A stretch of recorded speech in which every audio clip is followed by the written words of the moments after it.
Bom dia, família! Tudo bem com vocês hoje? Espero que você esteja bem, começando bem o seu dia ou continuando o seu dia, se você está assistindo mais tarde, talvez até finalizando, né, o seu dia, mas que bom que você está aqui.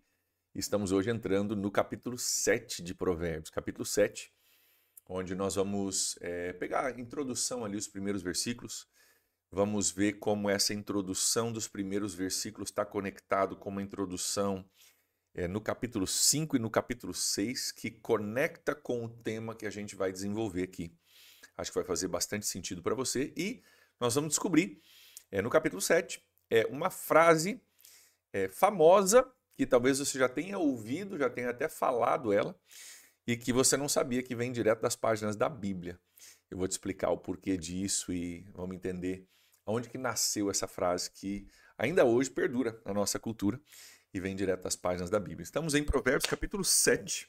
Nosso foco hoje é o versículo 3, mas nós vamos ler o 1, 2, 3 e 4, porque todos eles fazem parte de um pensamento só, tá? Mas com foco no versículo 3. Vamos olhar juntos? Vamos ler?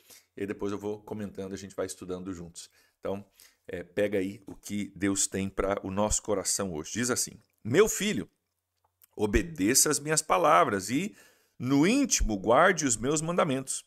Obedeça aos meus mandamentos e você terá vida. Guarde os meus ensinos como a menina dos seus olhos. Amarre-os aos dedos, escreva-os na tábua do seu coração. Diga à sabedoria, você é minha irmã, e chame ao entendimento de seu parente. Então está aqui uma introdução onde Salomão, nosso autor, ele chama de novo, como ele já fez em outros momentos, ele chama de novo, ó, busca a sabedoria, pega a sabedoria, amarra a sabedoria em volta do teu pescoço, né? Traz para perto, não abandona, busca isso é muito importante. E eu quero falar contigo um pouco sobre aquilo que ele discute nesses primeiros versículos, porque tem uma coisa muito interessante que acontece. Esses primeiros 4 versículos, ele está chamando para a sabedoria, certo?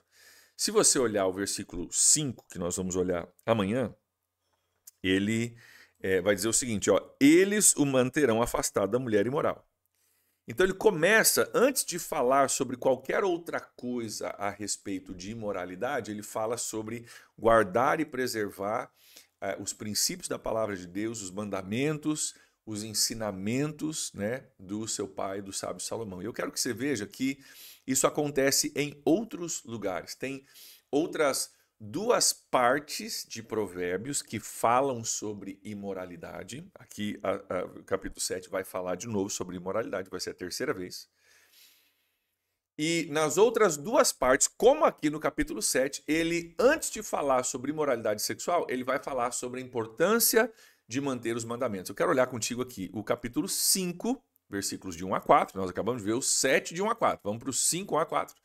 E depois vamos para o 6, de 20 a 24. Olha aqui comigo só para você poder ver como isso aparece na Bíblia. Olha só, para o capítulo 5, de 1 a 4. Meu filho, dê atenção à minha sabedoria, incline os seus ouvidos para perceber o meu discernimento. Assim você manterá o bom senso, seus lábios guardarão conhecimento, tarará, pois os lábios da mulher é moral, tal, não, no final é amarga como fel, afiado como espada de 2 gumes. Então, ele aqui também faz, antes de falar sobre o adultério, ele fala sobre a palavra de Deus.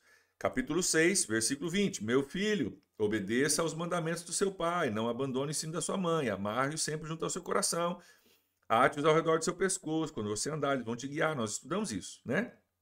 Ó, eles te protegerão da mulher imoral. 3 vezes a gente vê, antes de falar sobre qualquer imoralidade ou de um problema de adultério, ele fala, guarda os mandamentos, amarra os mandamentos, traz eles para perto, né?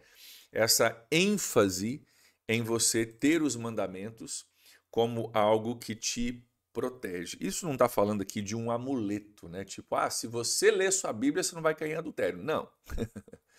Você precisa ler a sua Bíblia, guardar no seu coração, aplicar na sua vida, mas começa com ler a Bíblia, começa com entender algumas coisas, como nós falamos ontem, né? Falamos, o homem que comete adultério não tem juízo, todo aquele que assim procede a si mesmo se destrói. Começa com o entendimento da lei de Deus, dos princípios bíblicos que vão contra os princípios desse mundo para a gente ter a renovação da nossa mente. E é muito interessante para mim, muito curioso, que as 3 vezes que Salomão fala sobre adultério e imoralidade, as 3 vezes ele inicia a conversa falando, cara, guarda os mandamentos, guarda os mandamentos, guarda os mandamentos, guarda os mandamentos, como combustível, como base para você não cair. E a gente precisa entender isso. Nós falamos sobre isso, né? Normalmente aquele que cai, se você for ouvir a história da pessoa, homem ou mulher, você vai descobrir que eles estavam afastados dos caminhos de Deus, do ensinamento de Deus, da palavra de Deus, da oração. Essa vida eles não estavam vivendo isso e os tornou muito mais suscetíveis a caírem. Então, a Bíblia não está falando aqui, essa fala prévia de Salomão não está prometendo aqui uma proteção mágica, né? Se você ler sua Bíblia todo dia, você não vai cair em imoralidade, não. Mas sim fala sobre, cara, se você mantiver esses princípios perto de você, na sua mente, no seu coração, por isso que ele vai falar depois sobre mente e coração, sua mente, seu coração, aplicando eles e obedecendo eles, você vai ter uma grande probabilidade de não cair. Até porque a gente falou alguns dias atrás, né, que existem 2 caminhos, né? A palavra é instrução, é luz e é caminho. Se você estiver no caminho das coisas de Deus, dificilmente você vai cruzar com alguma coisa do inimigo, porque você está num caminho de luz, não num caminho de trevas. Então isso vai te ajudar demais, escolher esse caminho e trilhar esse caminho. Mas tem mais para a gente ver aqui. Não sei se você percebeu no versículo 2, mas eu quero olhar aqui contigo o que diz o versículo 2, que apareceu a nossa frase famosa. Olha aqui comigo. Versículo 2 diz assim: obedeça aos mandamentos e você terá vida. Guarde os meus ensinos como a menina dos seus olhos, como a menina dos seus olhos. Essa frase, né, menina dos meus olhos, é uma coisa que a gente ainda ouve hoje. Não sei se você já ouviu, mas é uma frase relativamente comum. A gente falar, né, a minha filha é a menina dos meus olhos, aquela chácara que eu comprei é a menina dos meus olhos, né, sei lá, é um termo de carinho, de importância, de centralidade, assim por diante. Na verdade, no hebraico, não é traduzido como a menina dos meus olhos, mas sim como a maçã dos meus olhos, tá? Como a maçã dos meus olhos. E maçã, porque na época em que a Bíblia foi escrita, o pessoal olhava para a íris do nosso olho, né, que é a partezinha preta do seu olho, olhavam para a íris do olho e entendiam que a íris era, hoje a gente sabe que a íris é um buraco, na verdade, né, onde a luz passa, penetra e atinge, né, as células de visão, enfim, no fundo do seu olho. Então é um buraco pelo qual passa, por isso que quando você sai no sol, né, a íris fica mais apertadinha para não deixar tanta luz entrar, porque fica aquele clarão, né? Quando você está no escuro, essa íris ela se expande. Então é um buraco. Mas na visão dos antigos judeus, a íris era uma bolinha. Pensa numa bola de gude, né? Era uma bolinha preta que ficava ali como se fosse uma coisa redonda parecida com uma maçã. Então eles chamavam de a maçã dos seus olhos, tá? Ele está dizendo o seguinte no versículo 2, olha aqui comigo de novo. Ele diz assim: guarde, obedeça os meus mandamentos na vida, guarde os meus ensinos como a menina dos seus olhos. E de forma muito prática, eu fui, né, pesquisar para ver o que os estudiosos aí dizem a respeito disso.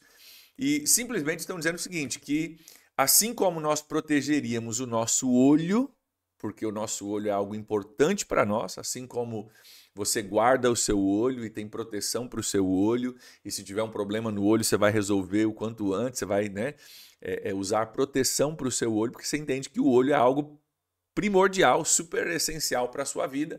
Da mesma forma, nós devemos tratar os mandamentos. Guarde os meus ensinos como os seus olhos, a gente poderia dizer. Assim como você guarda os seus olhos, assim como eles são importantes para você, assim como eles te dão visão e direção, também os mandamentos dão visão, dão direção e são essenciais para o nosso bem-estar, né, para a nossa vida. Os olhos são super importantes para a nossa vida, assim também os mandamentos de Deus super importantes para a gente poder viver bem. Então, está falando aqui sobre você honrar e proteger a palavra de Deus. Você honrar e proteger a palavra de Deus. Você guardar a palavra de Deus entendendo que ela que dá direção para você. E você deve guardar ela como você guarda os seus olhos, né? Trazendo um conceito abstrato para o concreto, né? Aí ele continua dizendo mais um pouquinho aqui no versículo 3. Deixa eu voltar aqui que eu quero olhar contigo. Versículo 3. Amarre-os aos dedos e escreva na tábua do seu coração. Diga a sabedoria, você é minha irmã. Vamos olhar só o 3 aqui primeiro. Então, escreva na tábua do seu coração. Aqui ele está nos lembrando, né, das tábuas da lei lá de Moisés, né? Tábuas que eram peças de pedra que foram escritas ali, cara, assim como tem as tábuas da lei lá do Antigo Testamento, de Moisés, em Êxodo, né? Escreva na tábua do seu coração, cara, escreva de um jeito que não dê para apagar, de um jeito permanente, de um jeito que te marca. Você precisa escrever isso no teu coração. Precisa estar ali. Os mandamentos de Deus não podem ser só um capítulo na sua Bíblia, precisam estar no seu coração.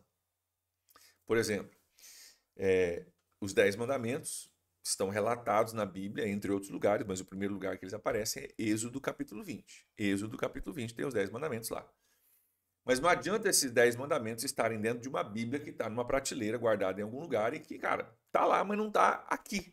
Tá dizendo, cara, você precisa pegar esse conceito e trazer para dentro da tua vida. Esse dinamismo da fé, sabe? Essa vida de fé que pega os princípios de Deus, aplica às nossas vidas e busca trazer transformação. É Deus quem dá o mandamento, mas somos nós que buscamos, somos nós que ansiamos, somos nós que pedimos, somos nós que aplicamos, somos nós que mantemos isso perto da gente para que a gente possa caminhar nesses caminhos. Por isso a fé não pode ser uma fé passiva, nossa fé não pode ser uma fé passiva. Tem muita gente que diz que tem uma fé, mas são passivos na sua fé, né?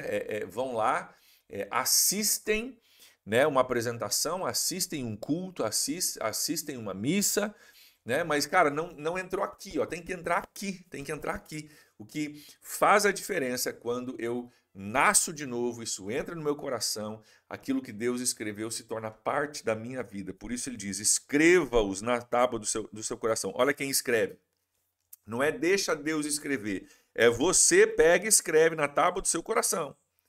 Existe uma ação por parte daquele que deseja pegar esses princípios para si. Eu vou pegar os princípios e eu vou escrever na tábua do meu coração. Como que eu faço isso? Eu vou fazer o meu devocional, eu vou orar, eu vou ler a Bíblia, eu vou para a igreja, eu vou no pequeno grupo. Ao fazer isso, eu estou escrevendo essas coisas na tábua do meu coração, estou trazendo para dentro do meu dia a dia, estou trazendo dentro da minha rotina, estou me lembrando dessas coisas durante a semana a partir de uma busca e de uma participação que eu tenho. Por último, ele diz no versículo 4, diga a sabedoria, você é minha irmã, e chame ao entendimento de seu parente. O que ele está falando aqui?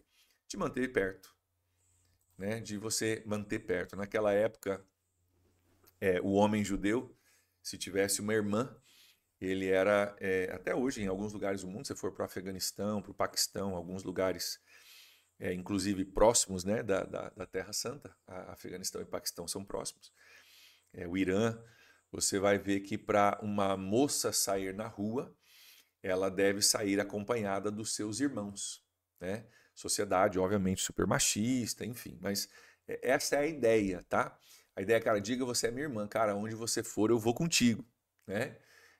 Eu vou ficar do teu lado, não vou deixar você sozinho, não vou deixar a sabedoria sair andando sozinha e eu vou ficar aqui, assim como um homem naquela época não deixaria sua irmã ir para a rua sozinha, cara, ele ficaria ali do lado, ele é o protetor, onde ela vai, ele vai junto, porque os dois caminham juntos. Ele está dizendo, cara, diga para a sabedoria, você é minha irmã, cara, onde ela for, você vai junto, você não desgruda dela, não deixa ela livre por aí, porque faz parte do seu papel, né? Estar ao lado e manter ao lado a sabedoria, manter próxima de você.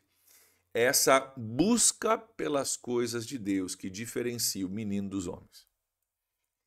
É a busca pelas coisas de Deus que diferencia os meninos dos homens. Você pode vir na igreja, assistir um culto e ainda ser um menino espiritualmente falando. Por quê? Porque é passivo. O chamado aqui, se você quer viver uma vida de sabedoria, é uma vida ativa, onde eu digo, cara, o que eu preciso fazer? Eu preciso desenvolver a minha vida devocional. Preciso ouvir o pastor falar, preciso ler minha Bíblia, preciso ter uma listinha de oração.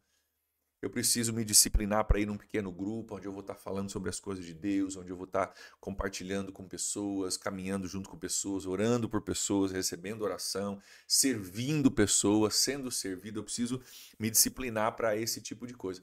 É a intencionalidade na busca daquilo que já está disponível. Já está disponível. Gente, se você fizer, alguém falou isso há um tempo atrás, isso é verdade. Se você fizer todos os cursos que a PIB oferece, você pegar a trilha de crescimento lá, né? Tem uma aqui perto, tô tentando achar onde é que ela tá, mas tem uma aqui pertinho. Se pegar a trilha de crescimento, você fizer todos os cursos, você sai mais bem formado que muito pastor por aí. Então, à disposição tem coisa pra caramba. É você pegar essas coisas e dizer, você é minha irmã, eu vou caminhar do teu lado, vou ficar junto de você, não vou me separar de você não. Vou gravar elas na tábua do meu coração. Esse é o meu e o seu chamado, esse é o meu e o seu convite. E essas coisas, essas práticas, como nós vamos ver amanhã, vão nos livrar de muita dor de cabeça. Entre elas a imoralidade, mas entre elas, né, também tem outras coisas que o livro de Provérbios vai expor para nós. Então, vamos orar para que Deus nos ajude a sermos ativos e não passivos, a nós tomarmos a iniciativa e não sermos, né, passivos com relação a isso, para que essa fé que está disponível para mim e para você, e todos os recursos que a gente tem hoje no nosso mundo de podcast devocional, livro, Bíblia falada, tem tudo que você puder imaginar, que ela encontre espaço no nosso coração e de fato venha transformar as nossas vidas. Tem muita dor de cabeça que você vai evitar se você escrever essa lei nas tábuas do seu coração. Vamos orar por isso? Deus, nós reconhecemos hoje o quanto a gente dá cabeçada por falta de conhecimento. É aquilo que a Bíblia diz, meu povo perece por falta de conhecimento. Deus, eu oro para que nós sejamos não meninos na fé, meninos e meninas na fé que participam de forma passiva ou que só recebem, mas sejamos adultos, homens e mulheres na fé, que buscam, que valorizam, que priorizam, que entendem a importância da sua ação também com relação ao desenvolvimento da nossa fé. Pai, eu oro para que cada um de nós possa não somente ouvir as palavras da tua lei, como eu estou explicando aqui, mas escrever as palavras da tua lei na tábua do seu coração. E que a partir disso, Deus, nossa vida seja próspera, abençoada, plena e tudo aquilo que o Senhor planejou para nós. Nós oramos assim, pedindo a tua bênção sobre o nosso dia, sobre tudo aquilo que vamos fazer ainda hoje. Pai, peço tua bênção sobre cada um dos meus irmãos. Senhor os abençoe, Senhor os guarde, Senhor os prospere, Senhor os dê sabedoria para lidar com tudo que vai vir hoje. Eu oro assim em nome de Jesus. Amém. Amém, gente. Um abraço para vocês aí. Um ótimo dia. Nos vemos amanhã. Tchau, tchau.